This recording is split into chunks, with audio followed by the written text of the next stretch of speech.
வண்ணக்கிளி சொன்ன மொழி என்ன மொழியோ? வஞ்சி மகள் வாய் திறந்து சொன்ன மொழியோ?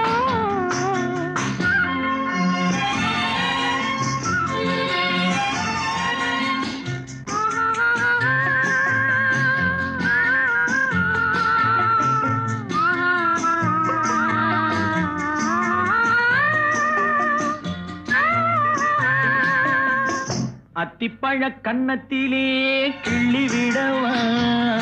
இந்த ஊரையெல்லாம் நான் அழைத்து சொல்லிவிடவா? அத்திப்பழ கன்னத்திலே கிள்ளி விடவா? இந்த